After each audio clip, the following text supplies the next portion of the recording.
Bonjour les amis, j'espère que vous allez tous très bien. Très content de vous retrouver pour cette nouvelle vidéo dans laquelle on va parler de Monsieur Jules Koundé. Comment il est devenu aujourd'hui le meilleur latéral du monde ou l'un des meilleurs latéraux au monde tout simplement. Je pense qu'on peut le dire sans crainte. Aujourd'hui, Jules Koundé, avec ce qu'il apporte sur ce côté droit, avec le FC Barcelone et tout, est carrément l'un des meilleurs latéraux au monde, si ce n'est le meilleur pour moi. Et on va voir dans cette vidéo comment cela s'est fait, l'évolution qu'il y a eu, comment il s'est amélioré au fil du temps, la détermination qu'il a mise également parce que de base, c'est pas un truc qu'il appréciait forcément. Donc dans cette vidéo, on va parler de tout ça. Et déjà avant de commencer, n'hésitez pas à liker la vidéo, à vous abonner. Ça soutient la chaîne, ça m'encourage à faire des vidéos et c'est gratuit. Donc on va commencer tout de suite par le début. Déjà aujourd'hui on voit la version finale, on voit le joueur incontestable qu'il est devenu dans l'effectif. Mais les débuts n'ont pas été aussi faciles que ça. Parce que déjà de base, Koundé c'est un joueur défenseur central de base qui évoluait au FC Séville. Et il a été acheté par le Barça, surtout par Xavi qui avait insisté un peu pour qu'il vienne au Barça. Et la promesse que lui avait fait Xavi à l'époque, d'après ce que les médias ont révélé, c'est de faire de lui la paire en défense centrale de Araujo pour devenir l'une des meilleures paires de défenseurs centraux au monde. Ça, c'était la promesse de Xavi et tout, avant qu'il ne vienne au Barça du coup. Donc, c'est ça qui l'a convaincu un peu de venir dans un club comme le Barça parce qu'il était à Séville. Bon, le Barça, c'est quand même le step au-dessus. Donc, il est venu au Barça et tout. Et au début, il a commencé en tant que défenseur central pour les premiers matchs et tout, mais la paire Araujo et Christensen montraient tellement une complémentarité et on avait un manque à droite que Xavi a dû le sacrifier, Xavi a dû commencer à le mettre à droite et tout. Et on va pas se mentir, au début ça a quand même été compliqué parce qu'il est devenu latéral par la force des choses. Tu viens dans un nouveau club, il faut que tu t'adaptes à l'environnement de ce club-là. Tu joues en défense centrale, tu es quand même pas mal, mais là tu es devenu latéral par la force des choses. Et c'est là où Koundé a un grand mérite, c'est qu'il a dû se réadapter pour l'équipe et il ne s'est jamais plaint, il n'a jamais fait de caprice. Ah, je suis défenseur central, je ne veux pas jouer latéral droit. Il a toujours dit que de base, il préférait jouer au poste de défenseur central, mais que si l'équipe, si le coach veut qu'il joue à droite, il va s'efforcer et il pourra jouer à droite et donner tout ce qu'il a. Et là, ça s'est traduit dans tout ce qu'il a fait à ce poste-là. C'est pas comme d'autres joueurs qui, dès qu'on les change de poste, vont chouiner un petit peu ou ne vont pas vouloir s'adapter et tout. Non, lui, il s'adapte, il ne se plaint pas. Et voilà, il commence à progresser à ce poste-là. Mais comme je le disais, au début, c'était quand même très très compliqué. On va pas se mentir. Déjà, il n'avait pas l'habitude de jouer à droite. Donc, dans les réflexes, comment aller coller un peu l'ailier et tout, comment défendre dos au but, comment se rapprocher un petit peu de l'ailier, la distance qu'il faut laisser, la ligne, l'alignement également avec les autres et tout. Bref, il était quand même assez désorienté au début et c'est compréhensif en fait parce que quand tu le mets là, par la force des choses, c'est quand même compliqué. On se rappelle également de la finale de la Coupe du Monde qu'il a fait contre Di Maria, où Di Maria l'a tout simplement bouffé. Ça, c'était à ses débuts parce que même en équipe de France, à l'époque, il jouait latéral droit. Et tout ça a fait que Barça, dans les matchs un peu plus compliqués, surtout le Classico, où il y a Vinicius au Real Madrid, Xavi mettait systématiquement Araujo à droite et rebalançait Jules Koundé à gauche, ce qui traduit un peu le manque de confiance que le coach a envers toi en fait. Il se dit que bon, ce télé là c'est beaucoup trop fort pour toi donc je mets quelqu'un d'autre. Et le fait qu'il soit balancé comme ça de gauche à droite aussi fait que bah forcément il perd ses repères de temps en temps.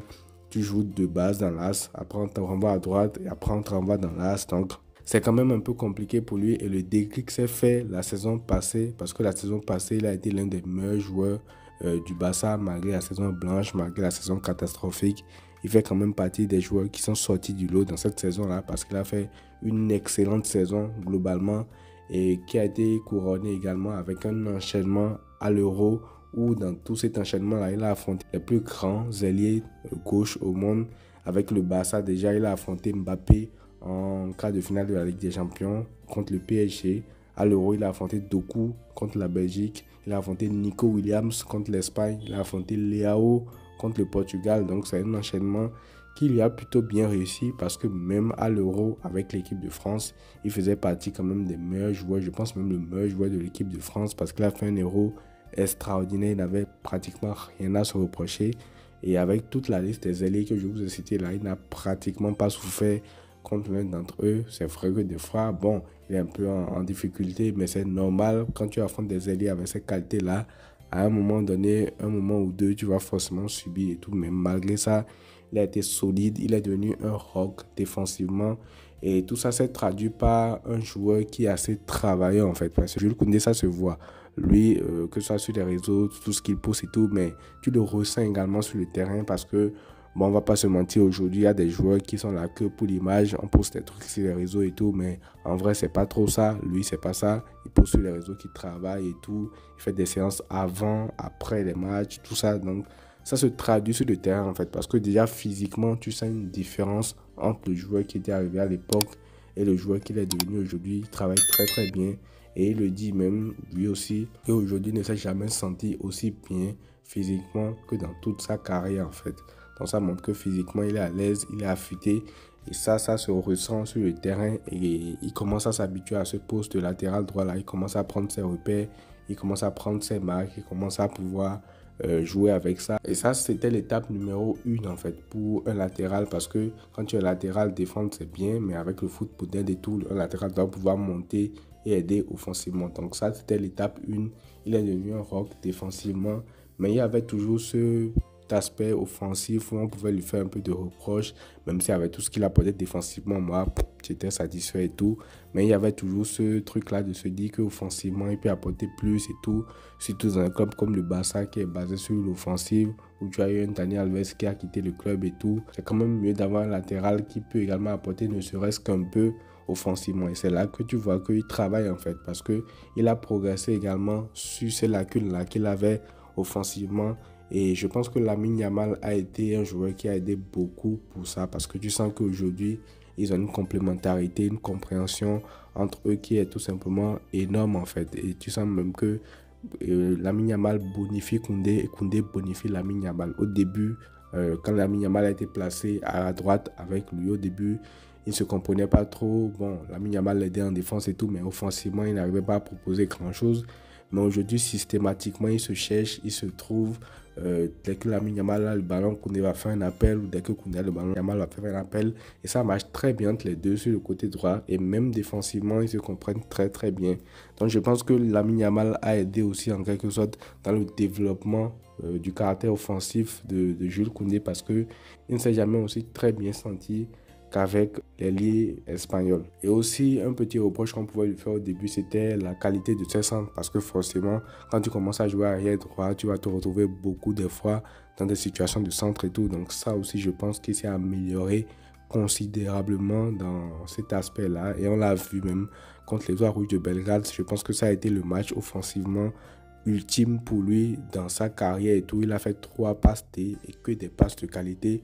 La première pour Lewandowski qui lui sert au bon moment, au bon endroit. Il frappe fort de façon à éviter le gardien et à retrouver Lewandowski dans la zone où il est.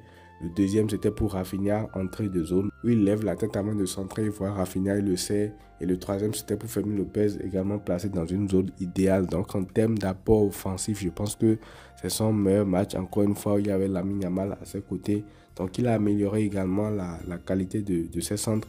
Et tout ça a fait maintenant qu'il est devenu le latéral ultime, en fait. Aujourd'hui, franchement, je pense que s'il continue comme ça, qu'il n'a pas une chute à un moment donné et tout, il est devenu un latéral qui est très très convenable, que ce soit pour une équipe comme le Barça, mais également en équipe de France. Je pense qu'il ne jouera plus défenseur central, à moins que des fois tu aies besoin forcément de pouvoir dépanner rapidement. Il y a une absence et tout, mais avec ce qu'il montre à droite aujourd'hui, franchement c'est incroyable. Je pense que pour ça il doit remercier aussi en partie Xavi, parce que actuellement au Barça en défense centrale tu as une paire qui fonctionne bien et tout.